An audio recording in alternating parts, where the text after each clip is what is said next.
Hey, good morning and welcome to the fourth hour. It's great to have you along again. I don't really have a lot of stuff this morning. The big story continues to be what's going on with the president um, pardoning his son.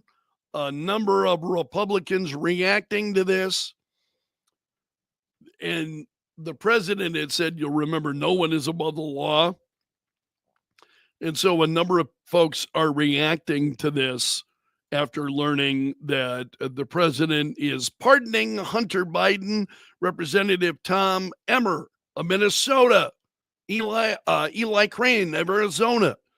Both shared Biden's post in which he said no one is above the law and commented, unless your last name is Biden. Senator Ted Cruz tweeted, "This aged like fine milk." Yeah, it did not go over well. And then and on from there.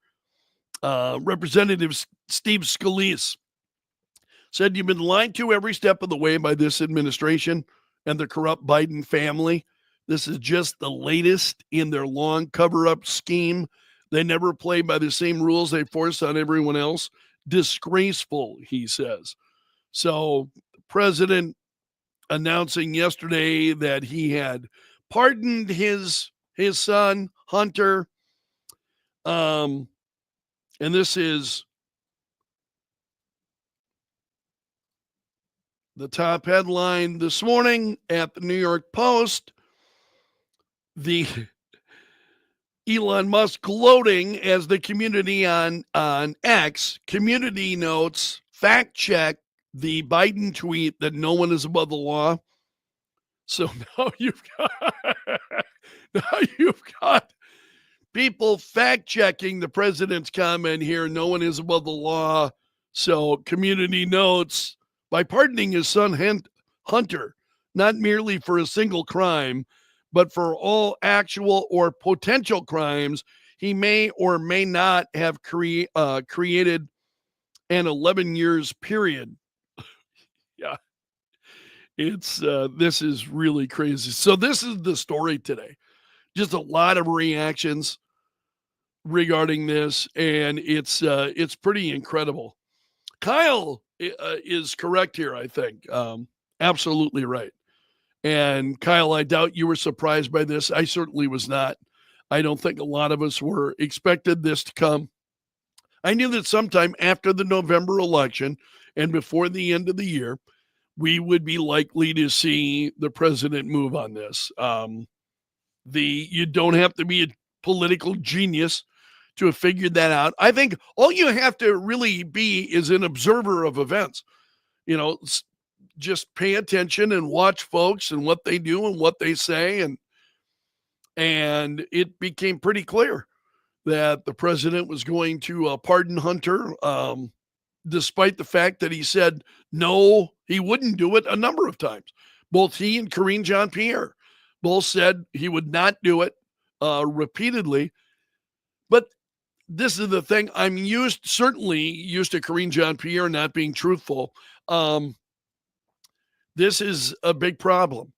So now there's speculation as to whether there will be additional pardons, whether the president will pardon his brother Jim, whether he will pardon himself. And to that, I just say, let's wait and see.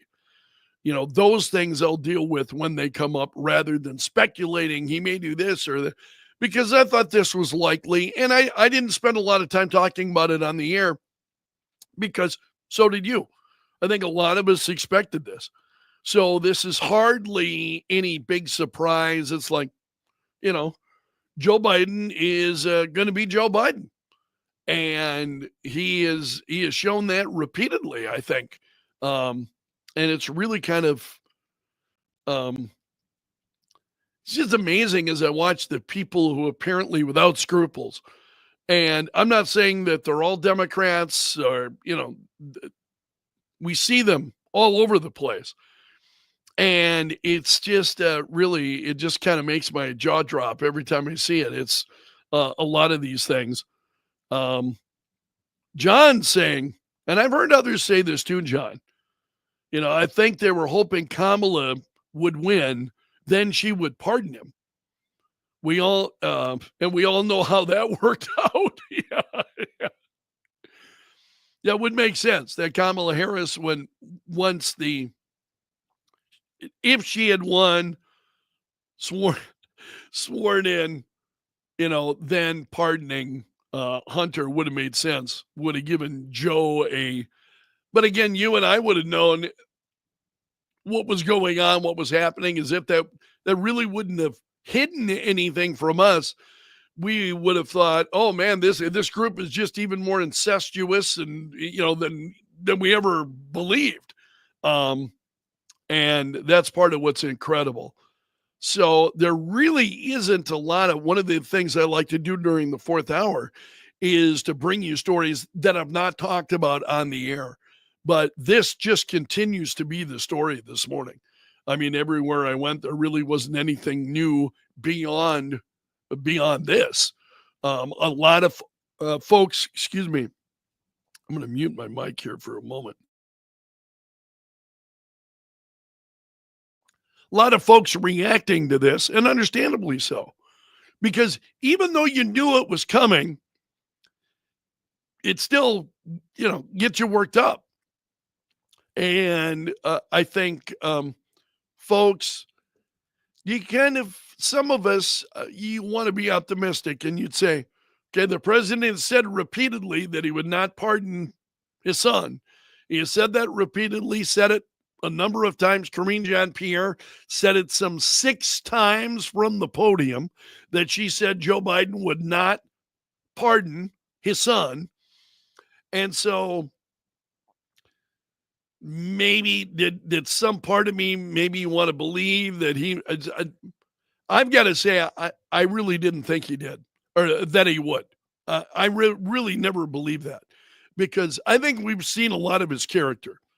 And if you go back and you look at the things that he has done and said over the course of years, it it's very much in keeping with who he has always been. And so it was pretty tough to arrive at any other conclusion than he was going to pardon Hunter Biden. And again, I think he was doing it to protect himself, maybe as well as his son. But it's been pretty incredible to watch this entire thing. So again, and my mind starts going to speculation, and I don't like speculating. I like dealing with what we know. Here's what's happened. Here's what steps people have taken. Here's what events have actually occurred, and let's react to that rather than sometimes I think some speculation is a little bit common sense. But in terms of is the president now going to pardon his brother? Because his brother's also been on the hot seat. He's been in front of Congress. Is the president going to pardon himself? So I wouldn't. I mean, if I phrase the question, would that surprise you? I think many of us would say no.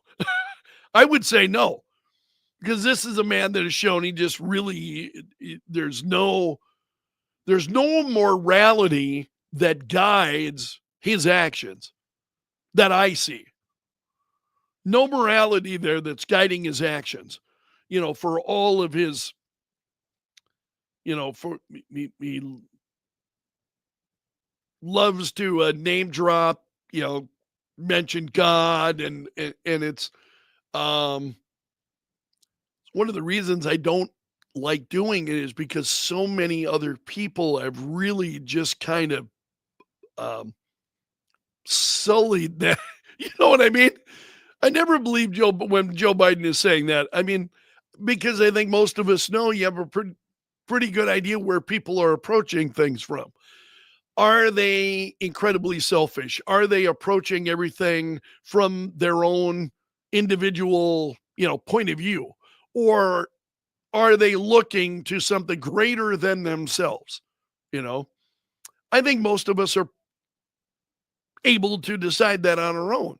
And certainly Joe Biden is one of those guys who's just has struck me as somebody who is, again, beyond just his politics, you know, as to his character and who he is, you know. Um, it's been really so again, none of this was surprising because I did not have very high expectations for him. I didn't think he was capable of it. I mean, now would I like to be able to have high expectations for the president of the United States? Yeah, I would. I would like to be able to have high expectations that our elected officials are meeting and rising, to those things. Um, and unfortunately, we just don't see it.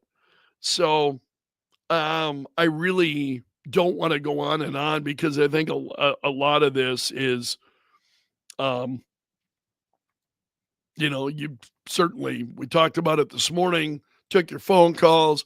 Number of you reacted on my Facebook page. Quite a number, there were dozens of comments on my Facebook page this morning as folks were reacting to this. Mark is saying perhaps Hunter threatened Joe with a tell-all about Joe's nefarious criminal activities to get the pardon. Who knows? But again, you knew this was coming. Everybody knew this was coming. This wasn't a big shock.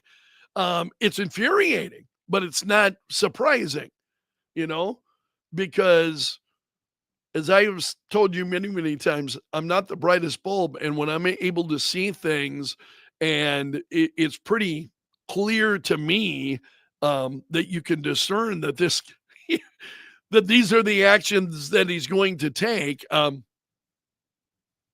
When he does it, it's hardly surprising. So this is just a huge story today. And I'm going to leave it there because I don't want to beat it into the ground. I really don't have anything more to say. If there are any other pardons that come from the president, we'll certainly talk about those if they happen when there's news. But until then, as I said, I just don't appreciate engaging in speculation. There are a lot of people that do that, and I would rather comment a little more intelligently on things that we know have happened and what we know to be true and where we're at. I'm really interested to see how things go with Kash Patel as Donald Trump's choice to lead the FBI. So Donald Trump posted that on Truth Social last evening, and it'll be interesting to see that move forward. Again, I got a little bit worked up this morning in the reaction from Senator Mike Rounds. So again, Senator Rounds was commenting on Kash Patel before Trump had actually announced it, because the Sunday shows, he was on ABC with Jonathan Karl. And he was on ABC News. And the Sunday shows, typically, they record those in advance. So they're not live on Sunday morning. They record those in advance, sometimes Friday afternoons or evening, that they record those shows, and then they play them back on Sunday. So Senator Rounds was commenting on Kash Patel before Donald Trump had actually dropped that nomination on Truth Social. So, but some of the comments that he made really were kind of frustrating to me. And I know I have a number of listeners who get quite frustrated with Senator Mike Rounds. And it's the same way with Senator John Thune. And these are very loyal, I call them core listeners. They're my core audience. And so they're core listeners, and they're really upset with South Dakota's congressional delegation, especially South Dakota senators.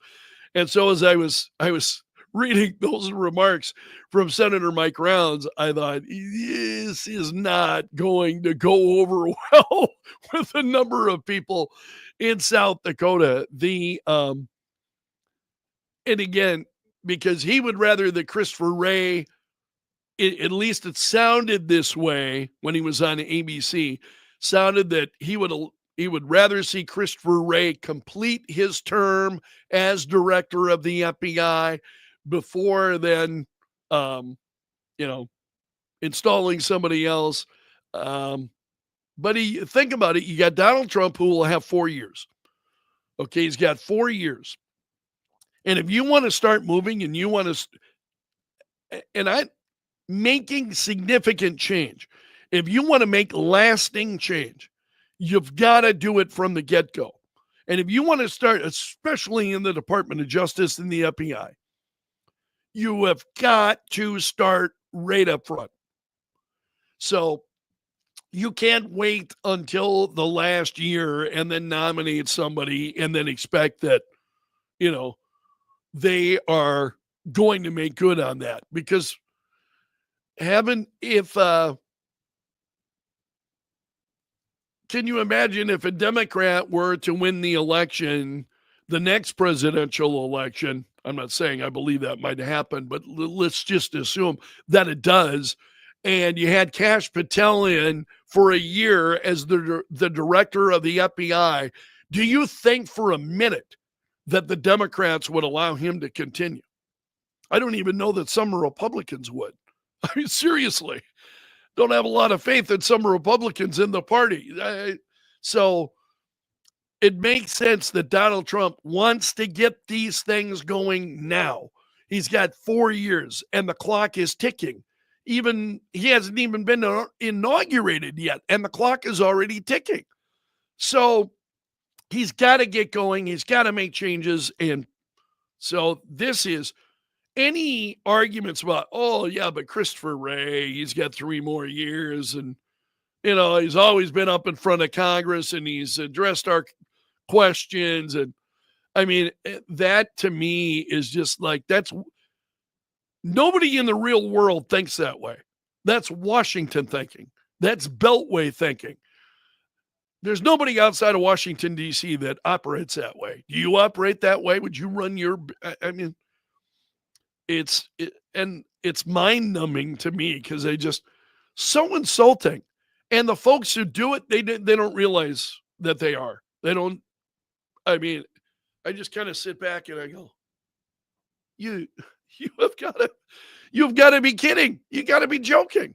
What in the world are you saying? What are you thinking? I don't think that's how folks on Main Street approach things.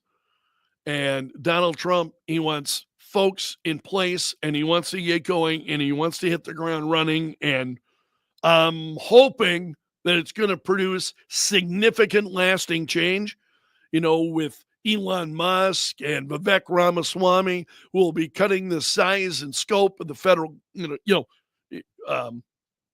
federal spending, going after all of these things. I'm excited about that. I'm excited what the future holds. When was the last time politically you were excited about anything in Washington, D.C.? At least to this extent. I have not been this excited in quite a long time, possibly my lifetime. Donald Trump first inaugurated, and I thought it was very interesting watching Trump, and then COVID came along, and I can't help but, these are thoughts that roll around my bald head. What's going to happen during the next Trump presidency? What kind, last time it was COVID, what's going to come around this time? It would not surprise me at all because Donald Trump really wants to get moving. And I think there are going to be a lot of obstacles, probably some of them that you and I can't foresee, that will come up. But I'm excited. For the first time in a long time, I'm really, really excited that we might be seeing, we have taught, certainly since the Reagan years, that we will be seeing the kind of significant change. And I think with all respect of Ronald Reagan, who I've always appreciated and admired, what Donald Trump is talking about doing is going even further. Um, and that's what I'm excited about, because what does that mean for you and me? It means more freedom, more opportunity, you know, less bureaucracy, federal government taking less of our money, all of those things that are good for Main Street, good for the country overall. And it's hard not to be excited about it. I want to give you another reminder that I will not be here tomorrow. I've got to go in annually. They have me come in, and since my stroke, and they do a scan. So I sit in I forget what it is, the MRI.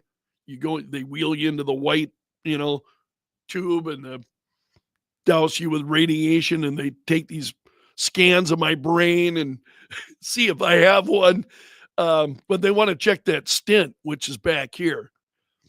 And I got, with the two arteries leading up to my brain, one isn't almost 100% clogged. The other one is where I had the stent placed. Last year, it looked really good. So I'm hoping for more good news coming up tomorrow.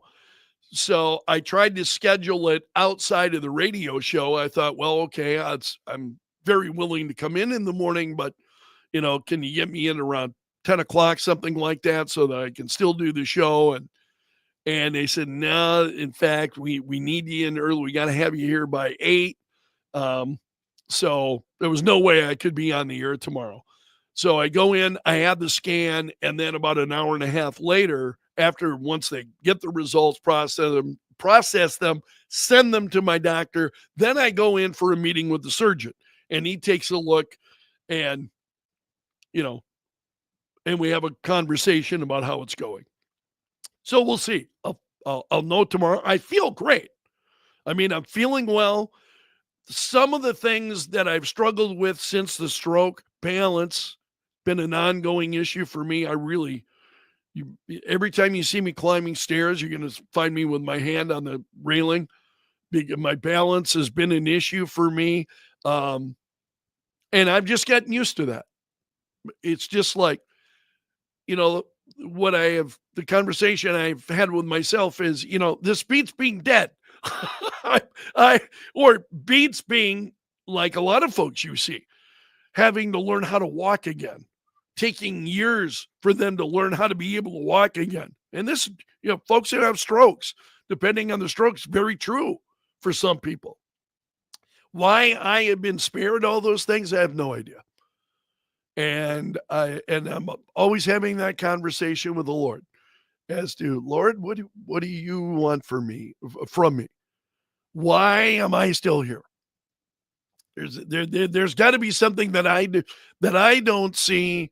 But I'm just, and you've heard this from me before, so impressed with the surgeon who did the procedure on me, and I didn't know him at the time. Got to know him a little bit over the years, our annual visits, and every now and then he drops me a message, and I hear from him. It turned out, and I didn't know this when I was going through it, turns out that he listens to the show, as do a number of people, he says. But I just really have enjoyed that. He is one of the brightest people I've ever seen and listened to. And one of the things I really appreciate him, and I've talked about this on the air this morning, sometimes when you go in to see your doctors and they're looking at notes, and so, you're there and the screen is over here and they're talking to you and they're looking at the computer screen because they're, it's not that they're trying to ignore you, but they're looking to see, maybe you had blood drawn and other things. They want to see, okay, where are we at? Well, all right, this is going well, so on. This is the first physician that, and again, he's a surgeon, always talking to me, right to me. His computer is here and he turns around and he's talking right to me. And that really kind of struck me because I'm used to, yeah, they're not ignoring me, but they're also not. And it was all about me. And then if he needed to show me something, he would say, "Mind if I show you something?" He would turn to the computer and he'd pull something up, and then he would right back to me. This guy is just so incredibly sharp. Um, and I think, man, I could even I could never do that on my best day. Have it's just so thank God my hands are in or excuse me, thank God that my hands are in the excuse me. I'm going to say it wrong now the third time. My life is in the hands of people much smarter than me. Otherwise, as you just gathered there, I'd never, I can't even get the words out. So I'm going to be gone tomorrow. No Greg Belfrage show on the air tomorrow. No fourth hour tomorrow, but I'll be back on Wednesday. These again, it's just a matter of the timing. It's not an issue where I need any time to recover or recuperate. It's nothing like that. Um, it's fairly painless, and I'm hoping for good news. So I hope you'll keep me in your thoughts. I really appreciate it. So that'll be coming up tomorrow, and then I'll be back on Wednesday morning, and I will remain until I won't be taking time off again then until over the Christmas holidays. Generally, I take time off Christmas, New Year's, and then I come back after the beginning of the new year. I'll be doing that again this year. It's just a great time of the year to take time off and to be able to reflect on the blessings in my life and my faith. And I just appreciate rather than getting all worked up about with current events. Um, so I'll be taking that time off coming up near the, what is that date?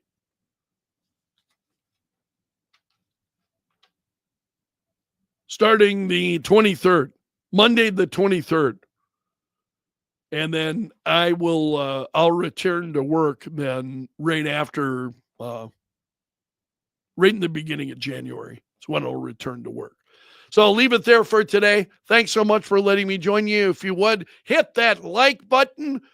Just ingratiates, if you want to ingratiate yourself to me, hit the like button. I really do appreciate it. And I will see you again on Wednesday, God willing. So you take care until then, my friend. So long. Have a great Monday.